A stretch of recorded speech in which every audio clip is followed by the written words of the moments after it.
Selamat pagi pemirsa, apa kabar Anda di pagi hari ini? Senang sekali saya Graciela Taime dapat menjumpai Anda dalam Berita Papua. Sejumlah berita menarik dan teraktual telah dirangkum tim redaksi kami. Berikut 3 berita utama hari ini.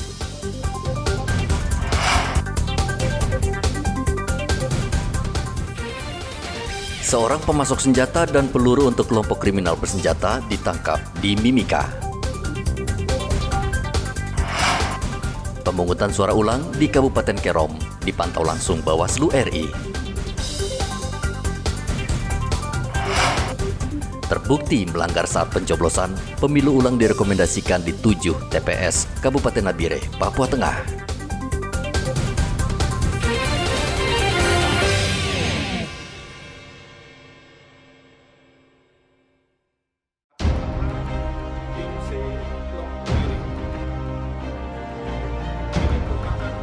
Satgas Damai Kartens meringkus seorang pemasok senjata dan peluru kepada kelompok kriminal bersenjata wilayah Nduga. Epson Nirigi ditangkap polisi saat berada di Mimika.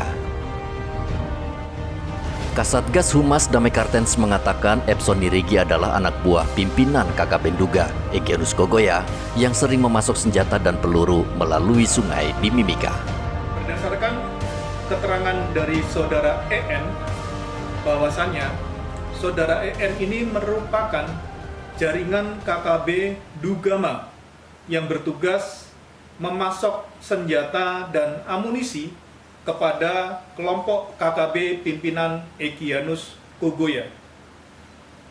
Hal ini kami peroleh dari tersangka lain yang pada tahun 2023 yang lalu telah berhasil kami tangkap, yaitu atas nama Musianus Mijile dan atas nama Yomse Lokbere. Musianus Mijile memberikan keterangan bahwa pada tahun 2021 yang lalu dirinya telah memberikan sejumlah uang kepada saudara EN sebesar 30 juta rupiah, yang kemudian uang tersebut digunakan untuk membeli amunisi dan sejumlah senjata api di daerah Timika. Untuk saat ini, tersangka EN masih kami periksa lebih lanjut untuk kami kembangkan kepada jaringan senjata api dan amunisi yang lainnya yang mungkin masih berada di Timika. Polisi masih memeriksa Epson Nirigi di Mapolres Mimika. Igobat Momolin melaporkan dari Mimika, Papua Tengah.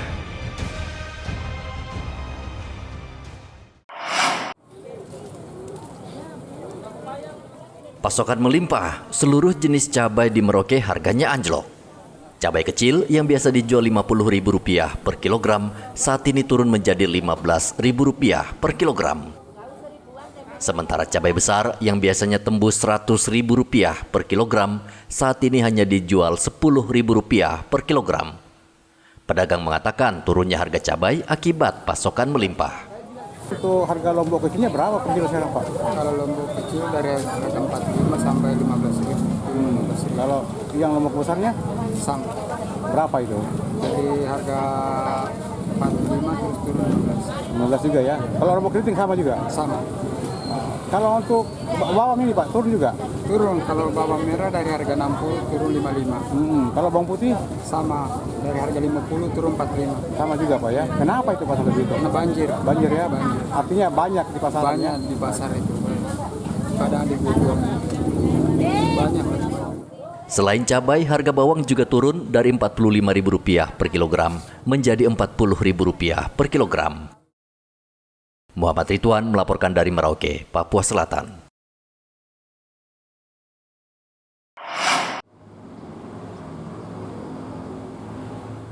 Pemerintah Kabupaten Merauke terus menurunkan angka stunting yang saat ini tinggi. Salah satu upaya pemerintah yaitu bekerja sama dengan TNI menggelar program Tentara Masuk Desa. Tentara diharapkan mampu membantu warga di pedalaman agar angka stunting bisa turun. Di sana stunting cukup tinggi, ya, persoalan stunting. Yang berikut juga persoalan kesehatan ini menjadi sesuatu yang vital di distrik Guti. Nah, sehingga fasilitas dasar salah satunya yang harus menjadi atensi kita adalah MCK gitu, itu dengan sumur. Nah, selama ini kan masyarakat kebanyakan ambil airnya dari kepala Kali Buraka. Nah, kampung-kampung ini kan ada di pinggiran Kali Buraka, seperti itu. Nah, bagaimana kalau dengan sumur gali kita arahkan mereka agar mereka bisa airnya bisa steril gitu, ya. Ini yang jadi pikiran kita seperti itu.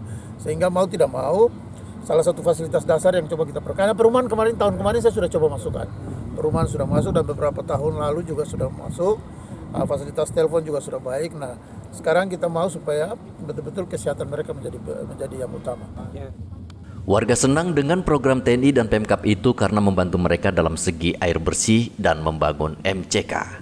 Saya sebagai perwakilan dari Kampung BP saya sangat bangga dan sangat berterima kasih dengan adanya Manunggal ya abdi masuk desa ya.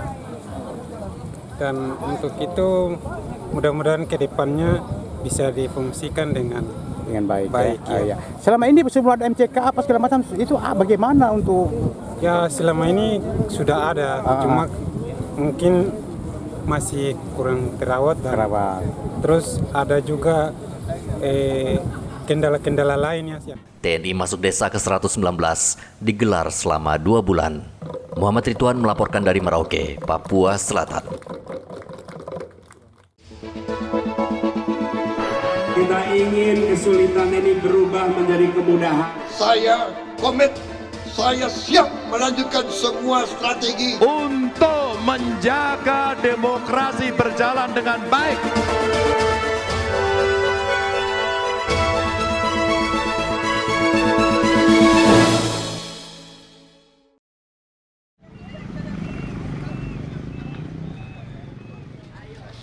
Pemungutan suara ulang berlangsung di distrik Skanto, Kabupaten Kerom, Provinsi Papua. Ada 2 tempat pemungutan suara jadi lokasi pencoblosan ulang, yakni TPS 2 dan 5 di Kampung Wiantre.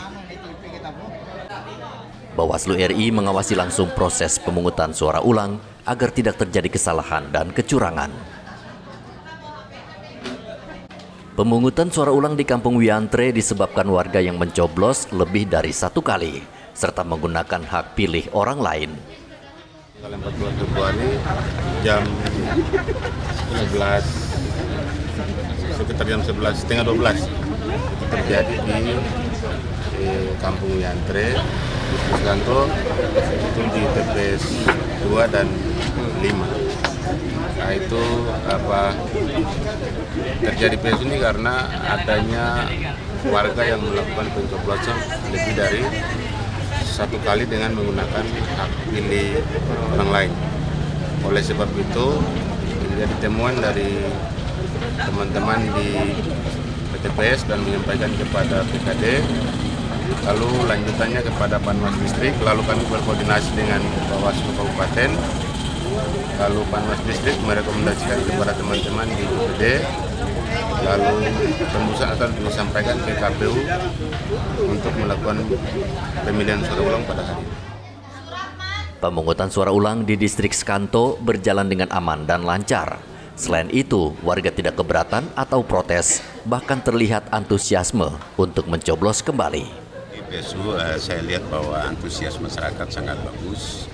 Awalnya biasanya PSU itu di beberapa tempat antusias masyarakat berkurang.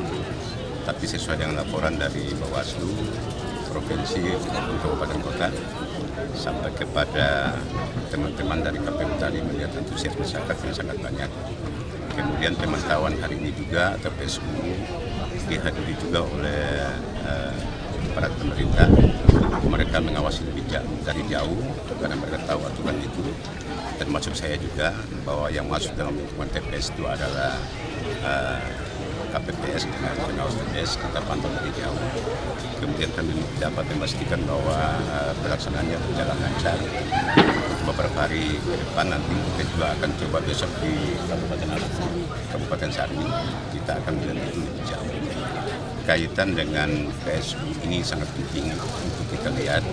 Kita memastikan bahwa semua hal yang terjadi berjalan lancar, tidak ada hambatan-hambatan lain.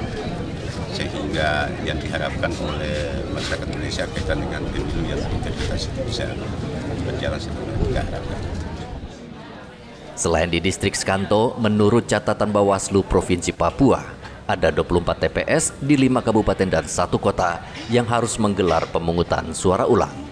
Afid Indarto melaporkan dari Kerom, Papua.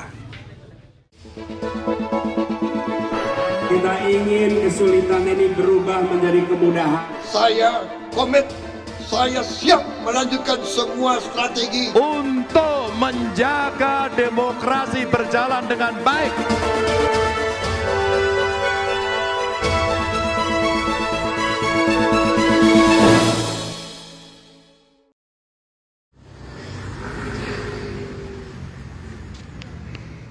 KPU Provinsi Papua Tengah akan melakukan pemungutan suara ulang di Kabupaten Nabire dan Paniai.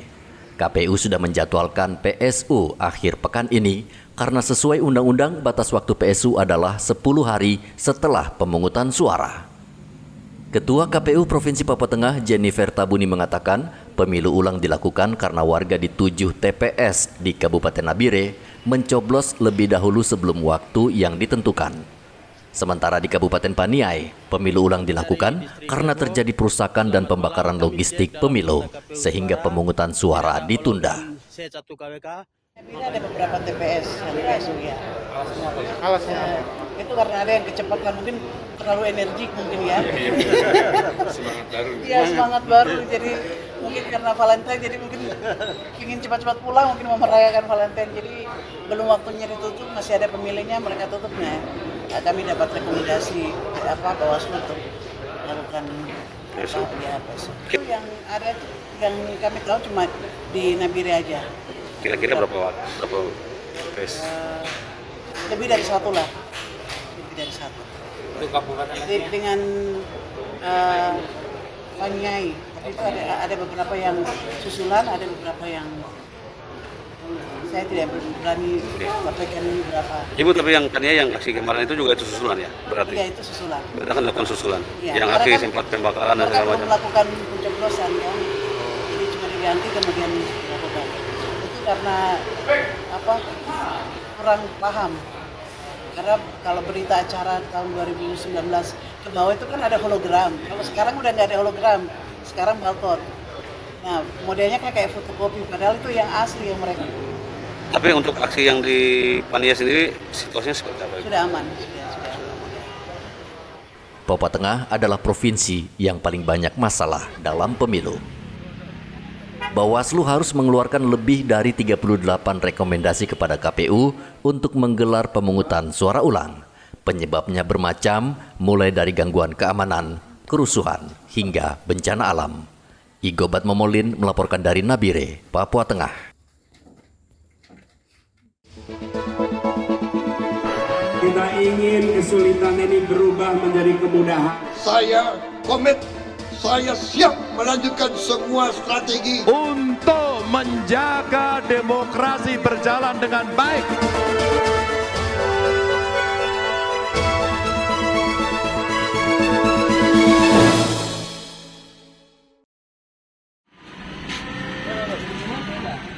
Bawaslu mengeluarkan rekomendasi kepada KPU Kepulauan Yapen untuk segera menggelar pemungutan suara ulang atau PSU di 4 TPS yang ada di 3 distrik. Rekomendasi berdasarkan 11 laporan yang diterima Bawaslu terkait pelanggaran pemilu di 3 distrik tersebut. 4 TPS yang direkomendasikan PSU, di mana 1 dari Yapen Selatan yaitu TPS 26 pada Kelurahan Sewi Kota, kemudian untuk distrik Angkasera TPS 1 Kampung Wanang Pompi, kemudian untuk distrik Yapen Barat ada 2 TPS yaitu TPS 1 Maniri dan TPS 1 Wimoni. Nah, ini rekomendasinya itu sudah disampaikan oleh jajaran kita di tingkat bawah ke teman-teman PPD sebagaimana prosedur yang ada dalam ketentuan peraturan perundang-undangan dan telah ditindaklanjuti oleh teman-teman KPU, di mana berdasarkan surat keputusan itu akan dilaksanakan pada tanggal 24 Februari tahun 2024. Di Bawaslu Kabupaten Kepulauan Yapen Sejauh ini sampai dengan pertanggal 19 Februari tahun 2024, jadi telah menerima sebanyak 11 laporan. Dari 11 laporan tersebut yang telah diregistrasi itu sebanyak 4 laporan dan telah dilakukan proses penanganan pelanggaran dari Bawaslu Kabupaten Kepulauan Yapen sesuai dengan ketentuan peraturan perundang-undangan. Bawaslu Kepulauan Yapen meminta bantuan partai politik, caleg, bahkan masyarakat agar segera melapor jika melihat pelanggaran pemilu agar bisa segera ditindaklanjuti. 24 Februari, tepat besok hari Sabtu, dilakukan secara serentak di 4 TPS tersebut. Kemudian terkait dengan kesiapan lain, yaitu menyangkut logistik, untuk kelengkapan logistik telah kami siapkan di gudang KPU sambil menunggu surat suara yang telah juga kami laporkan ke KPU Provinsi Papua untuk menyiapkan atau mencetak melalui pihak ketiga. Sampai hari ini, pagi ini, belum berada di Yapen. Kami berharap siang ke malam kami sudah dapat info sehingga besok itu logistik sudah tiba di Yapen untuk kemudian kami siapkan. Kami berharap nantinya semua logistik sesuai dengan kebutuhan di 4 TPS ini sudah ready untuk pelaksanaan nanti di tanggal 24 Februari. Saat ini logistik surat suara, kotak suara maupun hasil rekapan di tingkat TPS sudah sampai di tingkat distrik. Dalam waktu dekat, KPUD Kepulauan Yapen akan menggelar rapat pleno penghitungan suara sebelum hasilnya dikirim ke tingkat kabupaten. Eman Beta melaporkan dari Kabupaten Kepulauan Yapen, Papua.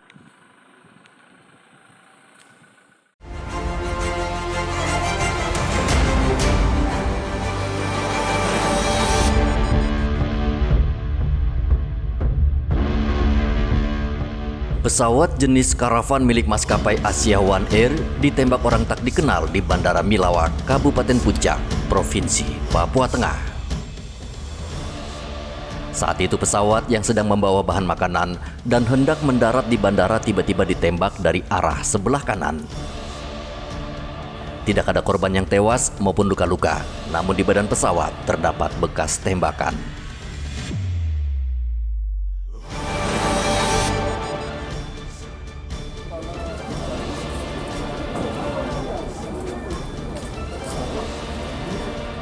Rumah berlantai 2 di Gang Mandala Mulu, Merauke, Papua Selatan terbakar. Tidak ada satupun barang yang bisa diselamatkan karena rumah dalam keadaan terkunci dan pemilik pergi sholat Isya di masjid. Warga sekitar berusaha memadamkan api, namun akhirnya tidak bisa berbuat banyak hingga api membakar seluruh bangunan rumah. 2 mobil damkar datang dan memadamkan api, namun mobil damkar sempat terkendala karena gang sempit.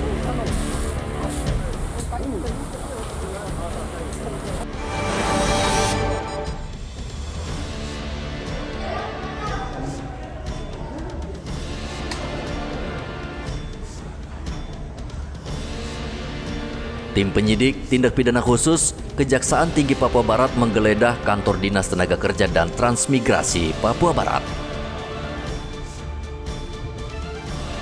Penggeledahan ini berkaitan dengan dugaan korupsi penyelewengan dana tambahan penghasilan pegawai atau TPP oleh Bendahara Dinas Tenaga Kerja dan Transmigrasi Papua Barat tahun 2023. Penyidik Kejati Papua Barat menelisik seluruh ruangan baik di lantai 1 maupun lantai 2. Bahkan ruangan kerja kepala dinas dan bendahara tidak luput dari pemeriksaan. Diduga ratusan juta anggaran di Disnaker disalahgunakan karena setelah dibayarkan ke pegawai pada Oktober 2023, dana itu diminta kembali oleh bendahara sehingga menjadi temuan penyidik.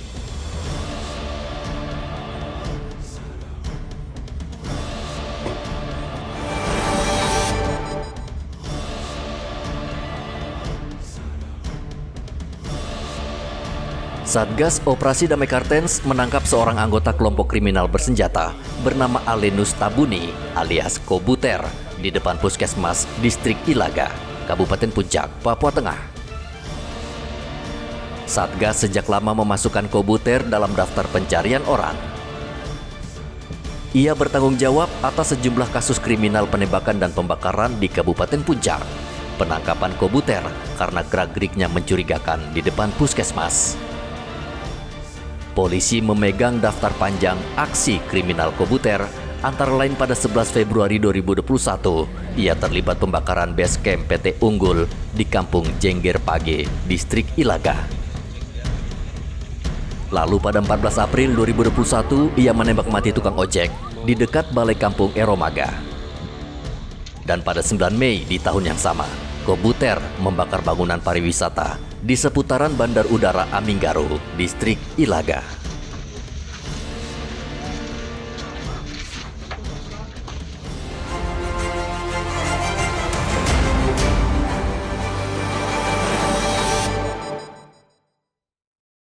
Pemirsa, informasi tadi sekaligus mengakhiri jumpa kita dalam Berita Papua. Saya Graciela Taime mewakili kerabat kerja yang bertugas menyampaikan terima kasih, selamat beraktivitas, sampai jumpa. Wanyamde.